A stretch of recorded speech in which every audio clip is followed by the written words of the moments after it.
Es 16 de octubre de 2009. En el este de Berlín, el recién restaurado Neues Museum está a punto de reabrir sus puertas. El museo alberga la mejor colección de objetos egipcios de Alemania, pero el mayor atractivo es la llegada de una de las reinas más famosas de Egipto, el busto de Nefertiti.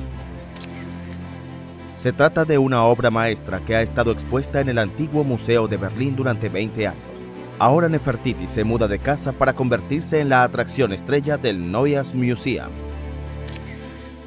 Creo que es una obra maestra absoluta y ciertamente atemporal.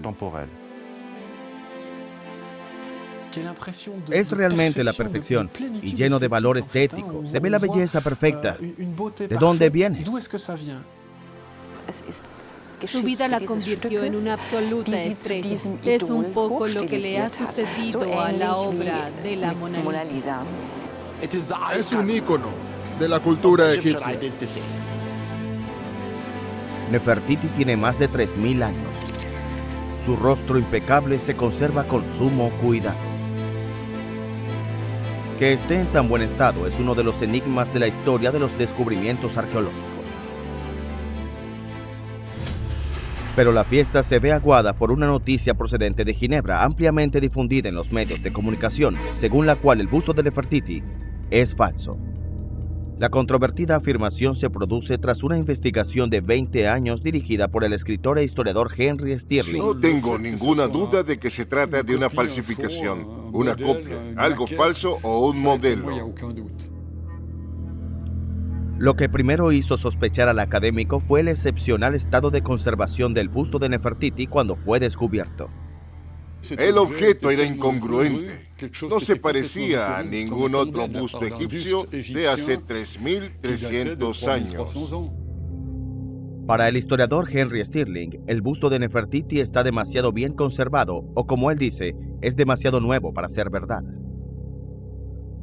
Luego hay un segundo busto encontrado junto al de Nefertiti. Es un busto de su marido, el faraón Akenatón, y está completamente desfigurado.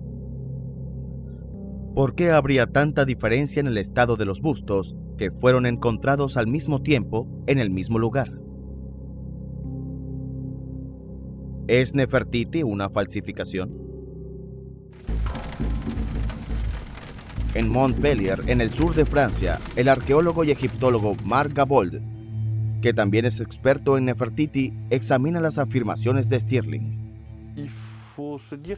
Tengo que decir que ha hecho bien en hacer la pregunta, pero los argumentos que ha proporcionado no son suficientes.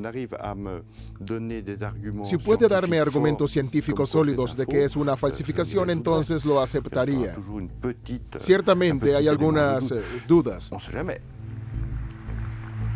En los sótanos del Neues Museum se celebra una rueda de prensa. Los periodistas toman notas, pero no hay preguntas sobre las acusaciones de autenticidad. En Alemania, tales acusaciones se consideran tabú, porque el busto descubierto hace un siglo en Egipto por el arqueólogo alemán Ludwig Borchardt se ha convertido en un símbolo de Alemania. Sin embargo, hicimos la pregunta a la directora del Neues Museum, Frederik Seyfried.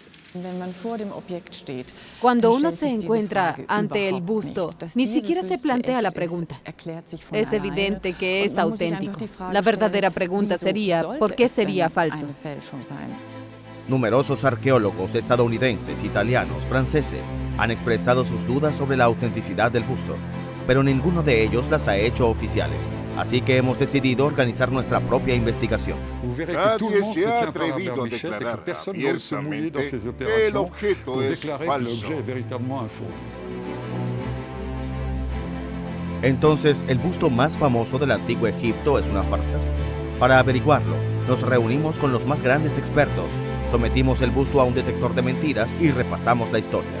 Lo que descubrimos durante nuestra investigación cambiará para siempre tu opinión sobre la reina más misteriosa de Egipto y su imagen, el busto de Nefertiti.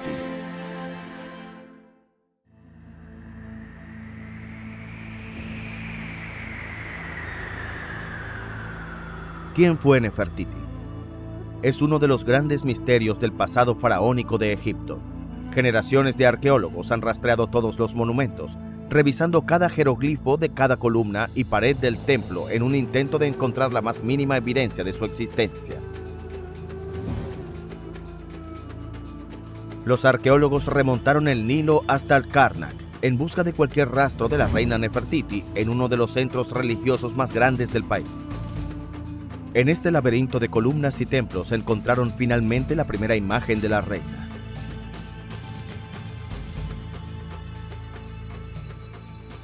Fue cincelado directamente en una piedra de un templo ahora perdido.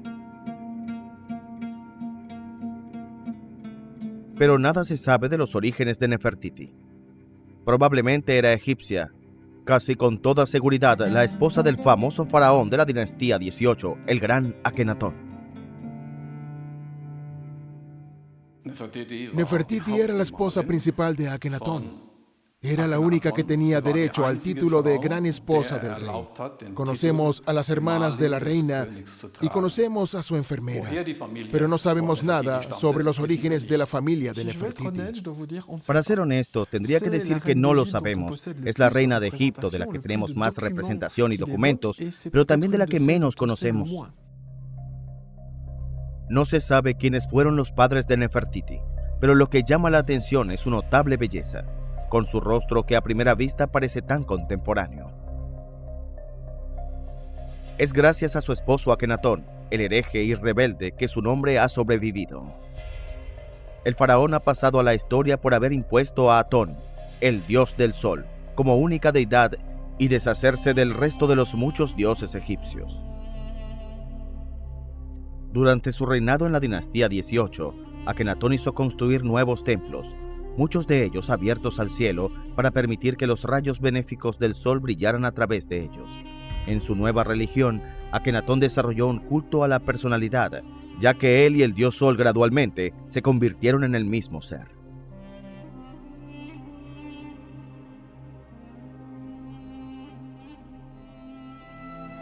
Nefertiti y Akenatón fueron también los más románticos de todas las parejas faraónicas. Su amor mutuo comenzó en una edad muy temprana. En estas estatuas se da su edad como 14 años. Por primera vez el pueblo es testigo de dos adolescentes, dueños de un imperio tomados de la mano. Se les retrata como muy enamorados. Aún más sorprendentes son las imágenes del rey y la reina abrazándose. Están representados en el carro real y Akenatón está besando a Nefertiti. Se muestra a la reina colocando un collar alrededor del cuello del rey y él aprovecha el momento para darle un beso en la mejilla. Es un momento muy íntimo y debe reflejar una verdadera historia de amor.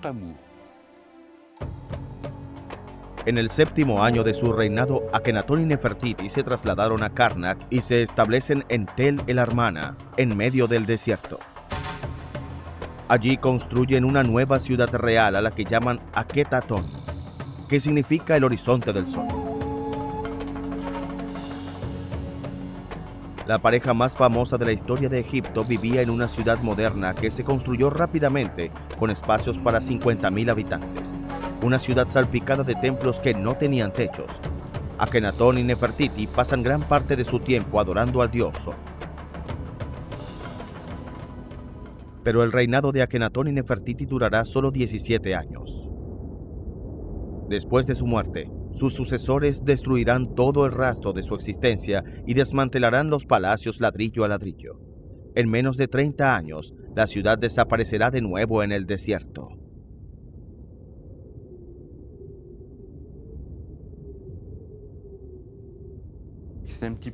Se podría decir que es la Pompeya de las arenas.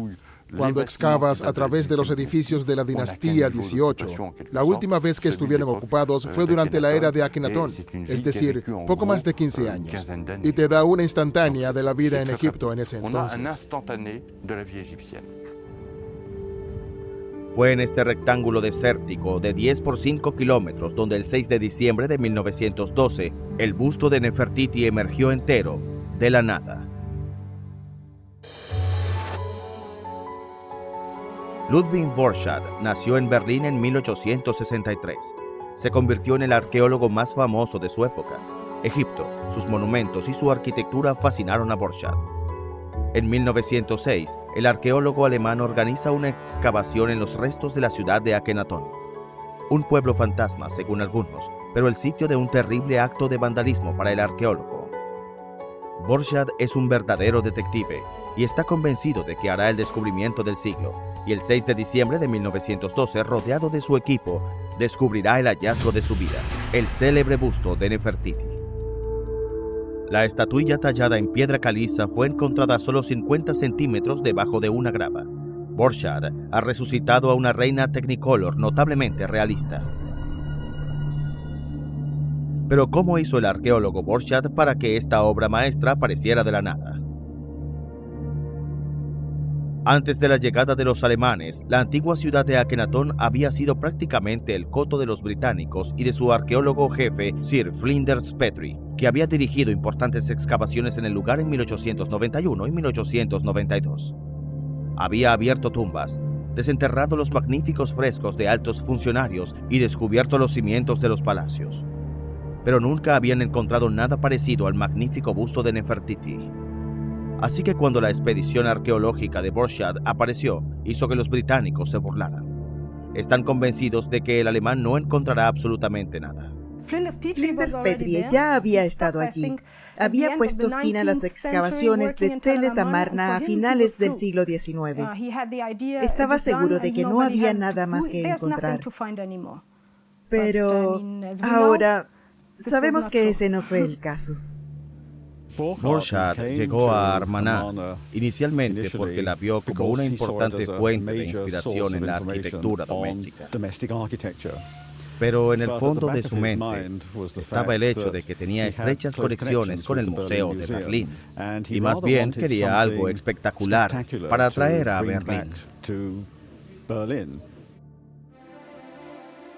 A principios del siglo XX, Egipto era el mayor coto de caza del mundo para los arqueólogos.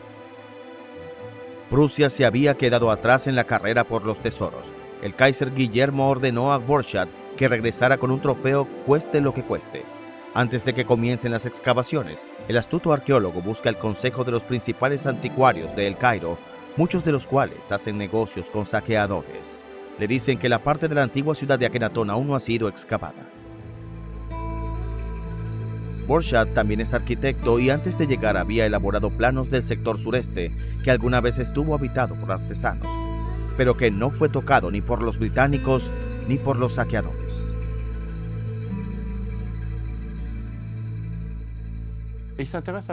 Está interesado en la vivienda, así que empieza por excavar en las villas más grandes.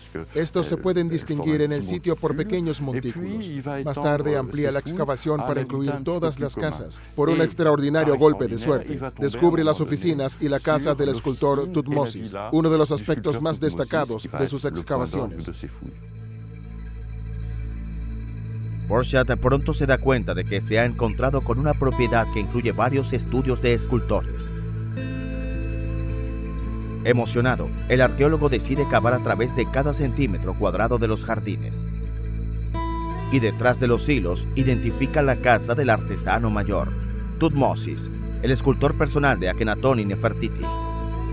Fue aquí donde se dice que Borchardt encontró el busto.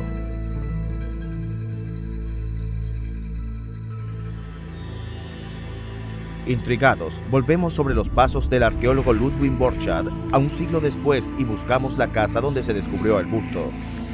Tel el Amarna se encuentra a 5 horas en auto al sur de El Cairo, Akenatón y la ciudad fantasma de Nefertiti. Nos acompaña Luc Batran, un experto en obras de arte del antiguo Egipto que es empleado por los tribunales para identificar piezas falsificadas.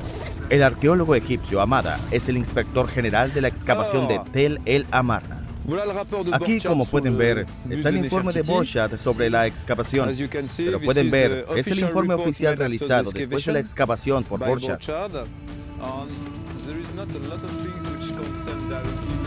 Luc Batran tiene un documento excepcional, las notas y bocetos del arqueólogo Ludwig Borchardt, en los que escribe extensamente sobre su descubrimiento del busto en 1912.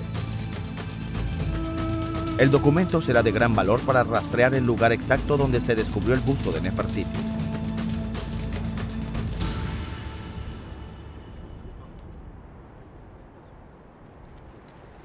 Mira, Patrick, esta es la casa de Tutmosis. Es una casa muy importante. Allí es donde el 6 de diciembre de 1912, Borchardt descubrió el busto de Nefertiti.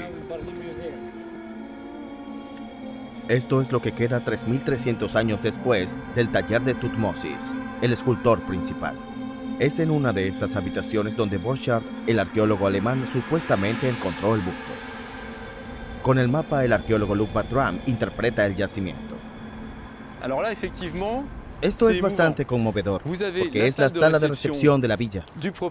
Es casi seguro que aquí es donde el propietario habría entretenido a sus invitados especiales, altos funcionarios y, ¿por qué no?, a la propia reina Nefertiti. Si sales de la habitación en esa dirección, llegas al estudio del escultor y detrás de la puerta, y las notas de Borchardt son muy precisas al respecto, es justo aquí, en esta esquina, donde encontró el busto de la reina.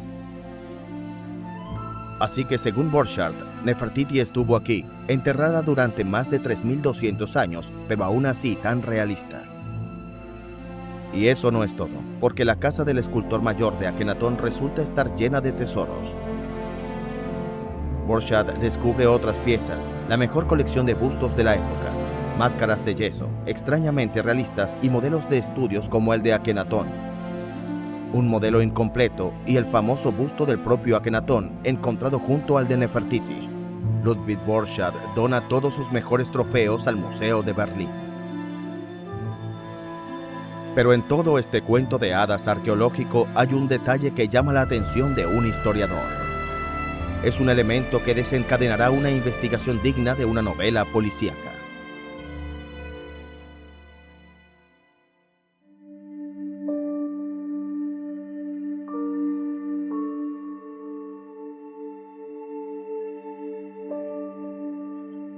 En su casa de estilo colonial en El Cairo, Ludwig Borchardt tardará más de 10 años en publicar el informe completo sobre sus excavaciones en Tel el Amarna.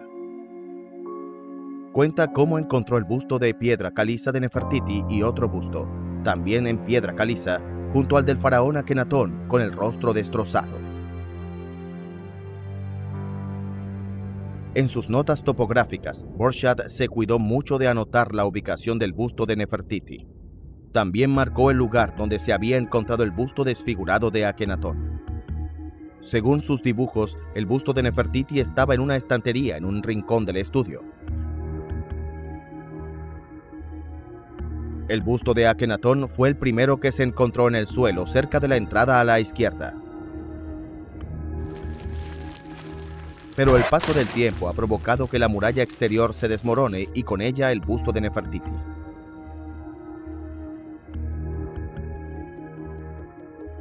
El busto de Akenatón fue encontrado en varios pedazos, mientras que curiosamente el de Nefertiti estaba intacto, casi como si acabara de salir del estudio del escultor.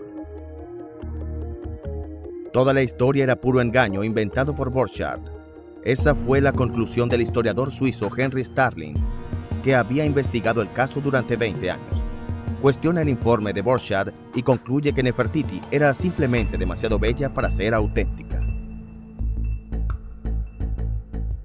¿Cómo es posible que un objeto tan pesado, un objeto tan delicado y tan finamente pintado haya podido caer, como afirma Borchardt, de una estantería a 1,5 metros del suelo sobre piedras y escombros sin sufrir daños? Sobre todo porque afirma que cayó boca abajo. Luego es un objeto tan delicado que casi es imposible. Solo las orejas se dañaron y, además, las orejas ni siquiera habrían golpeado el suelo cuando el objeto cayó. Cuando comenzó su investigación en 1984, Henry Starling expresó sus dudas a Dietrich Bildung, uno de los más grandes arqueólogos alemanes y sin reproches en ese momento director del Museo de Múnich. Bildung había estudiado el busto durante muchos años y comparte las dudas de Stirland. Había escrito una carta a Stirland.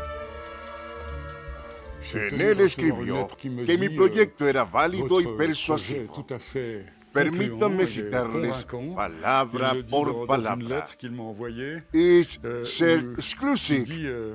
un VCUGEN. En otras palabras, son muy convincentes y coherentes. En la carta, Dietrich Bildung también admite sus propias sospechas sobre el estado de conservación del busto de Nefertiti y que su estilo no era coherente con el período Akenatón, y que incluso estaba dispuesto a escribir la introducción de su informe. Luego, en 1989, es nombrado curador del busto de Nefertiti y da un giro dramático.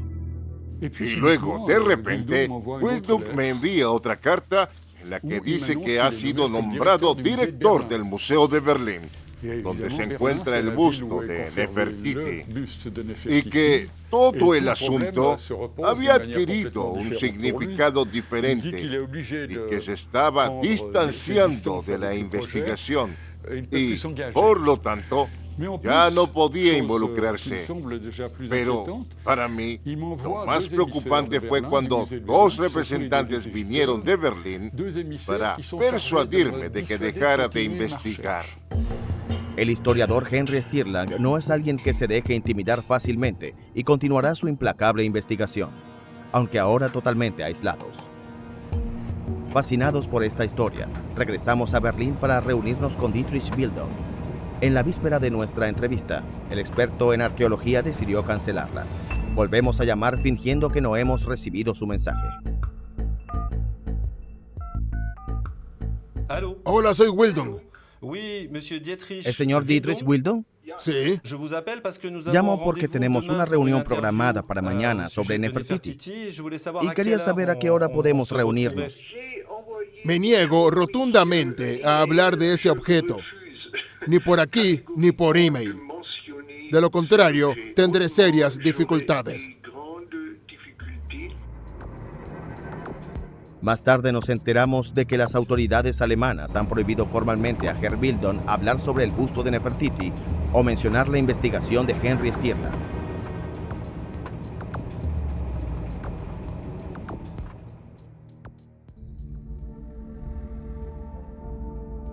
Para el historiador, el busto de Nefertiti fue el resultado de un experimento. Borchardt mandó a hacer una copia del busto porque quería examinar las técnicas de escultura en yeso y en particular cómo los egipcios habían utilizado el color. De hecho, tenía a su disposición materiales que se habían encontrado durante las excavaciones de Tel el Amarna.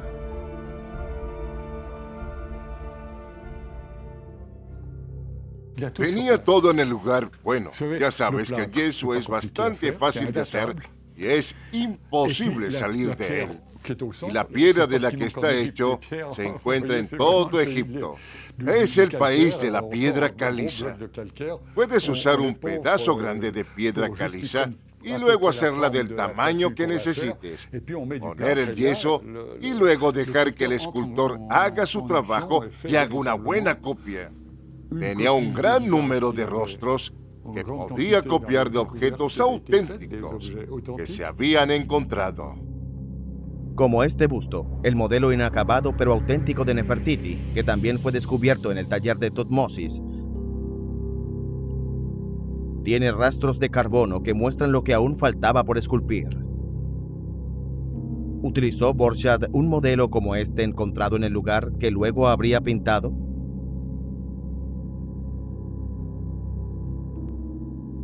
Borchardt es muy preciso en sus notas de la excavación. Afirma que encontró grandes cantidades de pigmentos y agregó que todos seguían siendo bastante utilizables. Pero si se trataba de una copia experimental, ¿cómo es que Borchardt nunca habló de ella a su equipo ni en sus meticulosas notas? Según el historiador, el 5 de diciembre de 1912, el arqueólogo se encontraba en El Cairo.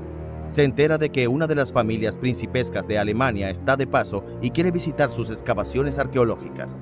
Pillado desprevenido, Borchardt se apresura a regresar a Tel el Amarna. Llega el 6 de diciembre de 1912, que debía ser un día libre para sus trabajadores. Inmediatamente los pone a trabajar.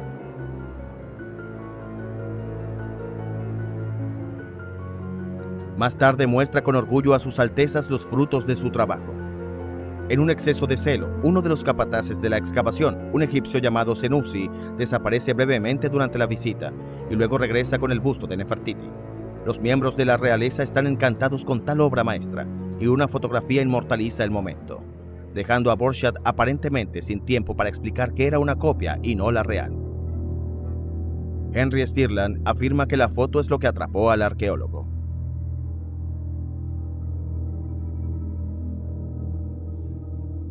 No se podría simplemente decir a los visitantes de la realeza que están entusiasmados con el objeto: escucha, estás equivocado, es ridículo, sería una burla de la realeza. Simplemente no era posible decir la verdad, o la realeza podría haber sido cubierta de burlas y eso habría sido lesa majestad o traición, que en ese momento era muy grave y podría haber arruinado la carrera y la vida de Borchardt para siempre. Después de que la realeza se fue, el busto desapareció misteriosamente durante casi 11 años. Según los informes, Borchardt se lo dio a su patrocinador James Simon. Era el rico industrial quien había financiado parte de su expedición a Tel el Amarna. Estaba tan emocionado cuando James recibió el mensaje de que encontraron esta hermosa figura. Estoy seguro de que había una gran expectación esperando aquí en Berlín a que volviera. Y el busto estuvo en su mesa de café casi 10 años en su casa. De 1912 a 1924, Borchardt se niega sistemáticamente a mostrar a la reina en público. Al principio, no me di cuenta de que el ojo faltante era un insulto a su imagen y dignidad. Una Nefertiti tuerta, sin duda un crimen de traición y sacrilegio contra la imagen faraónica de la gran reina de Egipto. Para saber más, visitamos la Universidad de Lieja en Bélgica. Allí, Dimitri Laborie, uno de los mayores especialistas en el arte y la arqueología del antiguo Egipto, nos da su opinión experta. Es una herramienta, como el muñeco de un artista, un modelo de estudio, que se utiliza para que el escultor pueda reproducir copias fieles de la imagen oficial de Nefertiti, que había sido aprobada por Akenatón y probablemente por la propia Nefertiti. El busto y muchos otros similares eran, dice el profesor Laborie, herramientas de comunicación. El retrato oficial de la reina tenía que ser reconocible al instante para los sacerdotes y el pueblo, tanto en el Alto como en el Bajo Egipto.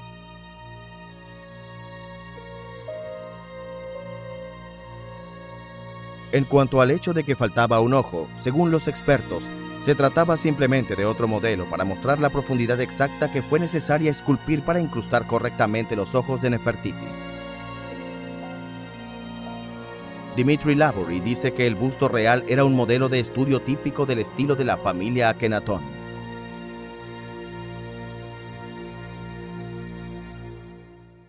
Si miras la boca de Akenatón y miras las bocas de las princesas amarnianas y miras la boca del suegro de Nefertiti, tiene una forma diferente, pero de la misma manera sensual y estética.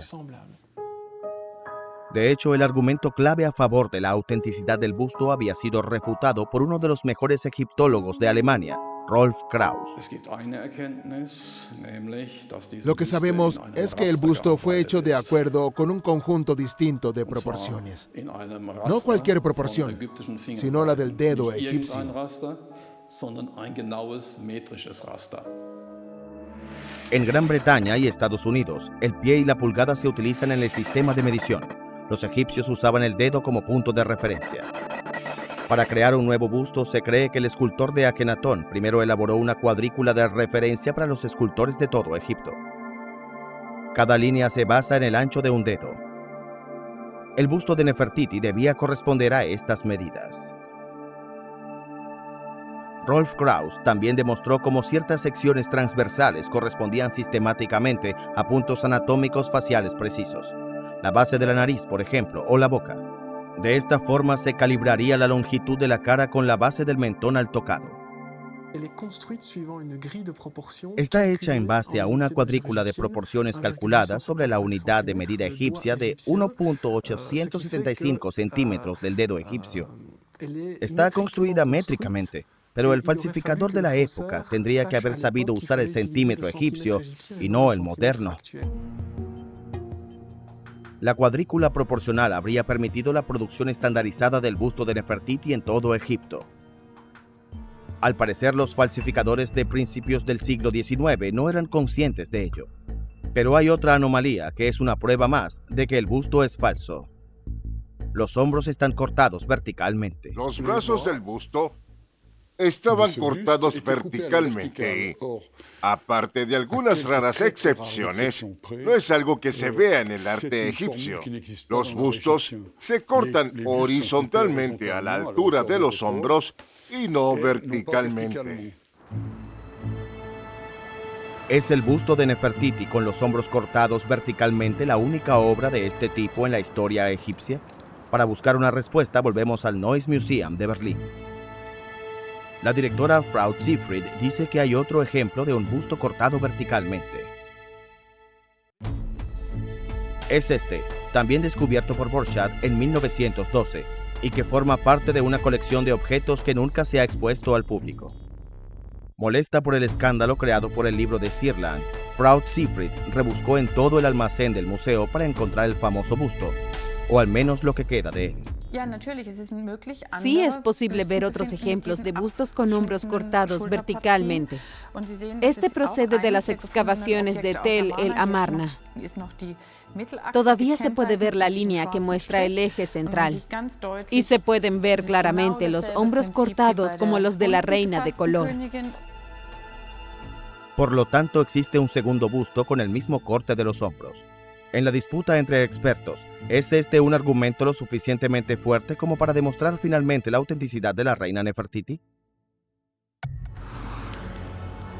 En Berlín, el Neues Museum, en un esfuerzo de poner fin a la fábrica de rumores de una vez por todas, ha decidido someter el busto de Nefertiti a una prueba con detector de mentiras.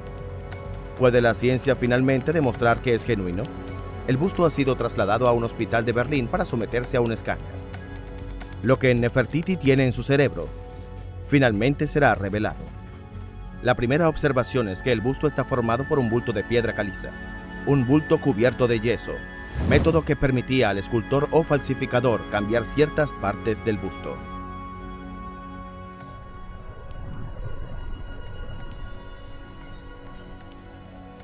Es la prueba de que Nefertiti fue alterada. Aquí se puede ver claramente el hombro visto desde atrás. La parte blanca es de piedra caliza. Lo que se ve debajo en gris es yeso, colocado después de que la escultura estuvo terminada. Se ha añadido para hacer algunas correcciones. Lo que está absolutamente claro desde la vista trasera es que el hombro derecho es más alto que el izquierdo. El yeso se había utilizado para corregir y reforzar la curva del cuello del busto de Nefertiti en piedra caliza. Y el escultor incluso había alterado las mejillas y los pómulos, así como el puente de la nariz, añadiendo también un poco de yeso. ¿Fue este el primer lavado de cara del mundo? Pero aparte de algunas evidencias de cirugía de yeso, ¿qué prueban las radiografías? La tomografía no es una prueba definitiva. Al cortar muestras del interior del objeto, no se puede probar cuándo se hizo. Solo se puede afirmar que hay un interior de piedra y una capa de yeso que ha sido esculpida. Pero en cuanto a cuándo, simplemente no podemos decirlo. Con este método, no puedo decir que el busto tenga 3.300 años de antigüedad. ¿Y qué decir del propio yeso utilizado para cubrir la piedra caliza Nefertiti? ¿Data de la época de Akenatón? Los alemanes tomaron una muestra del busto y la hicieron analizar por un químico especialista en objetos del antiguo Egipto. En la muestra de yeso se encontraron varios elementos que solo existían en el período amarniense o un poco antes, al igual que en la arquitectura y las máscaras, lo que significa que la mezcla de yeso fue un invento de esa época. La composición del yeso es típica del período de Amarna. En otras palabras, el yeso que cubre el busto de Nefertiti es el tipo utilizado por los egipcios hace 3.000 años. Cuando se descubrió el busto, no tenían forma de saber qué componentes había en el yeso. La tecnología que permite este tipo de análisis no se desarrolló hasta la década de 1950. Un falsificador no habría tenido forma de conocer la composición del yeso. Sin embargo, podría haber utilizado yeso encontrado durante la excavación arqueológica en 1912. Por ahora, sin embargo, no hay forma de estar seguro. Hay otra forma científica de probar la autenticidad de Nefertiti. Los pigmentos que hacen que el busto sea tan vivo imitan el color de la piel con tanta precisión y hacen que la boca sea tan sensual. 4 colores dominan el arte en Egipto: azul, verde, ocre y amarillo. Sin embargo, los artistas de cada dinastía tenían sus propias técnicas para mezclar y utilizar los pigmentos. Mediante el análisis de los pigmentos encontrados en Tel el Amarna, ¿se puede identificar finalmente el busto? El análisis de los pigmentos nos mostró que los colores eran efectivamente los utilizados en el antiguo Egipto y que la técnica de preparación de los pigmentos se abandonó durante este periodo. También en este caso, el falsificador podría haber hecho trampa porque, como recordarán, Borchardt, cuando descubrió a Nefertiti en el taller de Tutmosis, también había descubierto un tesoro de pigmentos de todos los colores.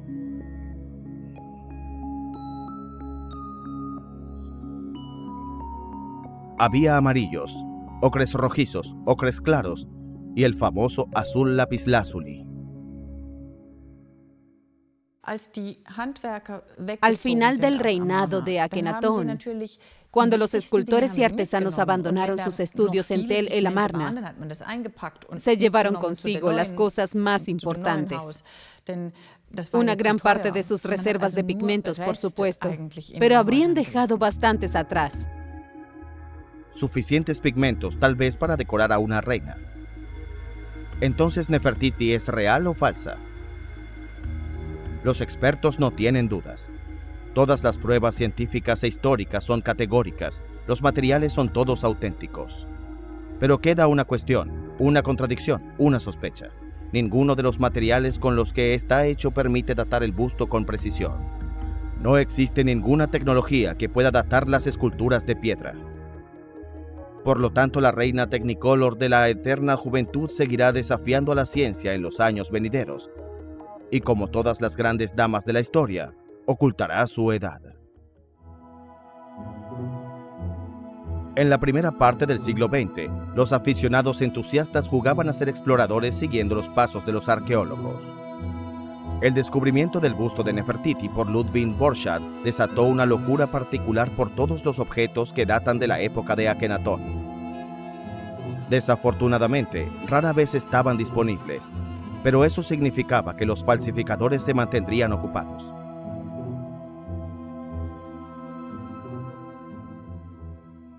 Por esta época en el Cairo, un tal Emil Brugsch inicia un lucrativo negocio. Proporciona a los artistas artículos genuinos que luego copian o utilizan para hacer falsificaciones.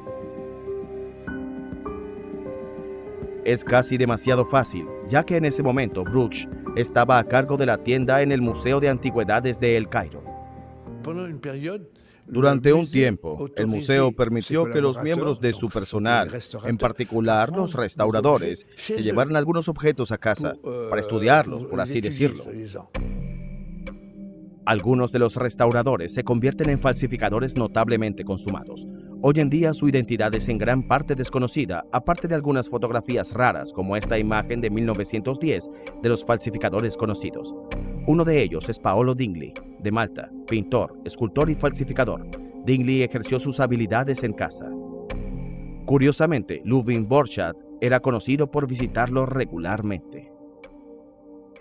Una de las responsabilidades de Borchardt era actuar como comprador de las colecciones de los museos en Alemania.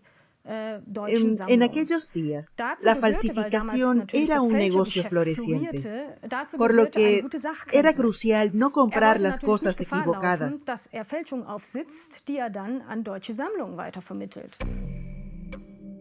Había muchos falsificadores en ese entonces y hoy en día es difícil calcular la cantidad de material falsificado que produjeron. Sin embargo, la pregunta sigue siendo si algunos museos todavía exhiben algunas de sus falsificaciones. No hay ningún museo en el mundo que no tenga falsificaciones. La calidad de algunas de ellas es excepcionalmente alta. Y no hay garantías de que ni siquiera los expertos se dejen engañar. Todos tenemos algo en nuestro inventario que es falso.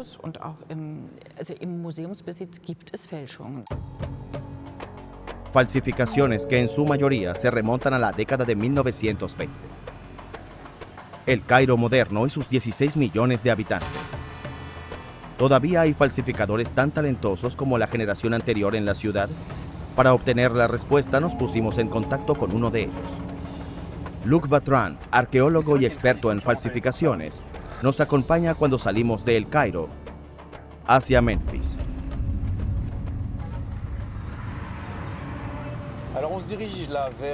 Vamos a Memphis, que está a 25 kilómetros al sur de El Cairo. Es una zona que tiene muchos estudios donde viven y trabajan algunos de los mejores falsificadores de Egipto. Puede ser arriesgado.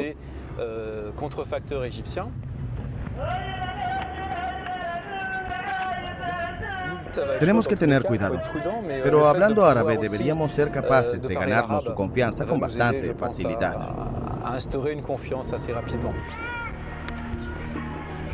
El cuartel general del falsificador en el suburbio de El Cairo está en Mid Rahine, una zona pobre a la que no va ningún turista.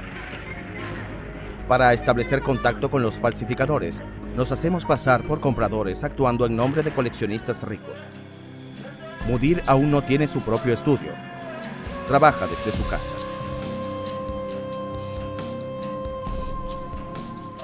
En estos momentos está trabajando con piedra caliza. Sugiere esculpir la cabeza de un pequeño faraón en menos de 10 minutos. ¿Ves lo rápido que es? Allí se ve su técnica. Los puntos de referencia que utiliza y las muescas. La piedra caliza que ha elegido es muy blanda. Con una simple escofina, Mudir completa su demostración en solo unos minutos. Luego sumerge la escultura en agua para que resalten las vetas de la piedra caliza. El resultado es contundente. Uno puede imaginar lo que este joven falsificador pudo lograr durante 2 meses trabajando en un granito u otro tipo de roca copiando de una obra original. Pregúntale si le llevo una obra original, podría ser una copia exacta de ella.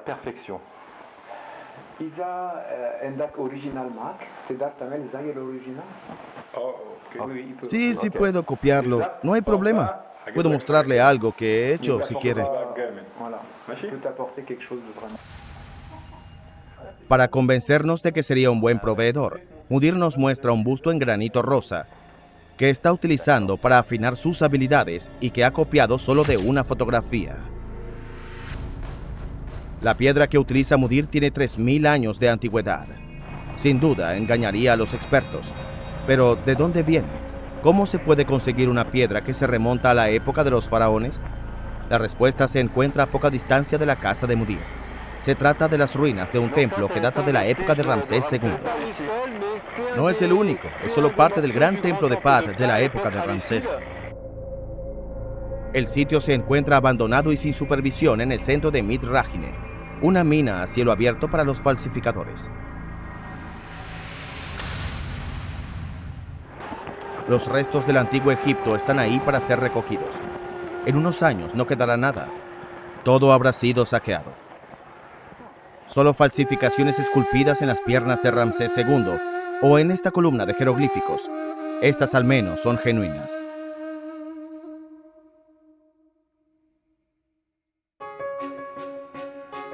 Berlín, marzo de 2011. 18 meses después de la inauguración del Neues Museum. Miles de visitantes acuden para ver a la mejor embajadora que Egipto ha enviado a Alemania, la reina Nefertiti, la propia Mona Lisa de los alemanes. Pero en el otro lado del Mediterráneo, el último éxito de la exposición estrella en el Neues ha provocado la ira y renovado los sentimientos nacionalistas. al final de la galería principal del Gran Museo de El Cairo. El hombre más poderoso del mundo de la egiptología ha accedido a ser entrevistado en la sala dedicada al gran faraón Akenatón y a su esposa Nefertiti. No se anda con rodeos. Nos llevó 2 años, pero ahora tenemos pruebas de que el busto de Nefertiti en Berlín fue sacado ilegalmente de Egipto. El busto debería estar hoy en este museo y no en Berlín. ¿Los alemanes robaron el busto de Nefertiti? Zahi Hawass ha hecho una seria acusación. A principios del siglo XX, la costumbre era que los objetos encontrados durante las excavaciones se dividieran a partes iguales entre los arqueólogos y el Estado de Egipto. Pero Zahi Hawass, secretario general del Consejo Supremo de Antigüedades de Egipto, dice que Ludwig Barshad hizo trampa cuando se trataba de Nefertiti. Durante este periodo había una regla que decía que cualquier objeto que representara a un rey o una reina encontrado en Tel Amarna no podía salir de Egipto. En enero de 1913, las autoridades egipcias piden a un francés, Gustave Lefebvre, que garantice el reparto equitativo de los tesoros de Borchardt. Fue Lefebvre quien decidió entregar Nefertiti a los alemanes. ¿Por qué un francés de todos los pueblos accedió a dejar que la estatuilla más hermosa de la historia egipcia se fuera a un museo de Berlín? Esta es la versión oficial según los alemanes. El 17 de enero de 1913, Gustave Lefebvre sale de El Cairo rumbo a Tel el Amarna. Las excavaciones ya habían finalizado un mes antes. Todos los objetos que los alemanes habían encontrado habían sido inventariados, etiquetados y empaquetados, listos para partir hacia el Museo de Berlín. Ludwig Borchardt espera a Lefebvre. El alemán está nervioso, temeroso de que el francés pueda confiscar su preciada posesión, la reina Nefertiti.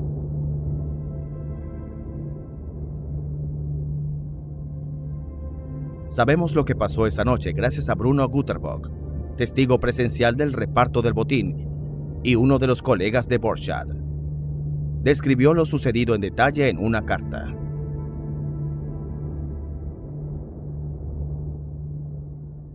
Guterbock dice que los casos se abrieron y revisaron todo. Yo no estuve allí, y tú tampoco, así que no se puede decir que eso fue lo que ocurrió. Pero Gustave Lefebvre tomó sus decisiones.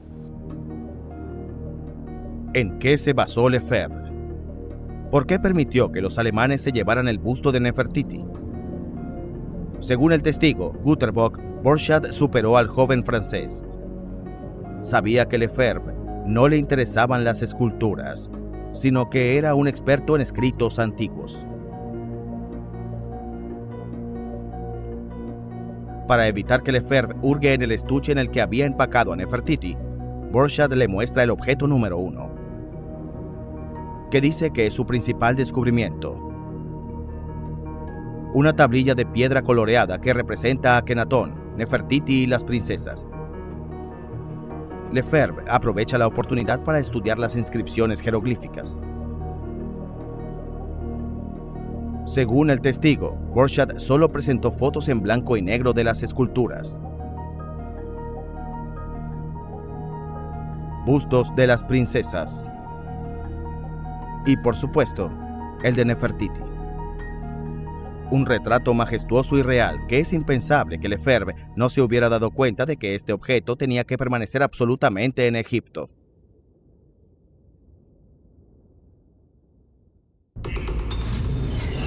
El escándalo es revelado por Rolf Krauss.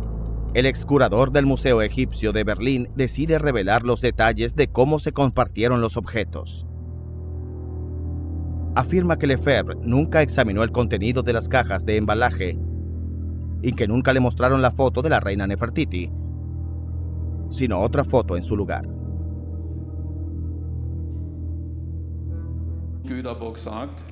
Guterbock escribió que Lefebvre había visto una mala foto de Nefertiti, una que mostraba solo una parte del busto, la nariz, la boca y los ojos, pero no todo el busto. Y la fotografía era oscura y no en color como las fotos de hoy. Lo que Lefebvre supuestamente vio entonces fue una foto de Nefertiti sin su tocado real y collar, que se parecía más a una princesa que a una reina. Sin embargo, Lefebvre tuvo la posibilidad de juzgar mejor la pieza sacándola de las cajas de viaje. De esa manera habría descubierto el espléndido busto de Nefertiti. A Lefebvre le mostraron el cargamento previamente, pero nunca pidió que sacaran los objetos. Nunca dijo que quería ver lo que había ahí dentro. No podía saber que entre ellos había un objeto tan hermoso. Borchardt hizo todo lo posible para ocultar la belleza del busto. Lo sacó de Egipto ilegalmente. ¿Engañó Borchardt a Lefebvre mostrándole una foto incompleta de la reina? ¿Quién hizo trampa? Obviamente Borchardt. El arqueólogo Rolf Krauss cree que el busto de Nefertiti debería estar en el Museo de El Cairo, pero aún faltaban pruebas definitivas. Y lo encontraron en este extraordinario documento de 1913. Es la lista oficial de cómo se dividieron los hallazgos de las excavaciones de Borchardt de 1912, escrita por Gustave Lefebvre. En la columna de la izquierda están las cosas seleccionadas por Lefebvre para el Museo de El Cairo. Objeto número 1, la famosa tablilla de piedra pintada que representa a Akenatón y a la reina Nefertiti jugando con sus hijas. En la columna de la derecha, entre los objetos que se dirigen a Berlín, el objeto número 1 aparece como un busto, pero no es el de una reina. Es un busto de una princesa real hecho de yeso pintado. Por lo tanto, la reina Nefertiti nunca existió oficialmente en el reparto del botín más infame de la larga historia de Egipto.